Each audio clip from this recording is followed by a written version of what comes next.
నమస్తే. ఈ విశ్లేషణలో డబ్బు కంటే మన శారీరక ఆరోగ్యమే ఎందుకు మహాభాగ్యమో చాలా క్లుప్తంగా ఆసక్తికరంగా తెలుసుకుందాం. రండి. ఒకసారి ఆలోచిద్దాం. ఒంట్లో సత్వ లేకుండా గది నిండా కోట్ల రూపాయలున్నా ఆ జీవితానికి నిజంగా ఏదైనా అర్థం ఉందంటారా? ఇవాల్టి ఉరుకుల పరుగుల జీవితంలో కేవలం డబ్బు వెంటే పడుతూ మన కన్నతల్లి లాంటి ఆరోగ్యాన్ని పూర్తిగా గాలికొదిలేస్తున్నాం, అవునా? కానే గుర్తుంచుకోండి, ప్రపంచంలో ఎన్ని ఆస్తులు కూడబెట్టినా మనకుండే ఏకైక అత్యంత విలువైన ఆస్తి మన ఆరోగ్యమే. కట్టల కొద్దీ డబ్బుతో కార్పొరేట్ వైద్యం, ఖరీదైన మందులు కొనొచ్చేమో, కాని కోల్పోయిన ఆ పాత ఆరోగ్యాన్ని మాత్రం ఎప్పటికీ తిరిగి కొనలేము. యవ్వనమంతా డబ్బు కోసం బలిచేస్తాం. తీరా వయసు పైబడ్డాక శరీరం సహకరించదు.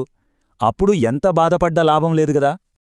నిజానికి ప్రపంచంలోని ఏ బ్యాంక్ బ్యాలెన్సు గడిచిపోయిన కాలాన్ని వెనక్కి తీసుకురాలేదు, మన శ్రేయస్సును తిరిగి ఇవ్వలేదు.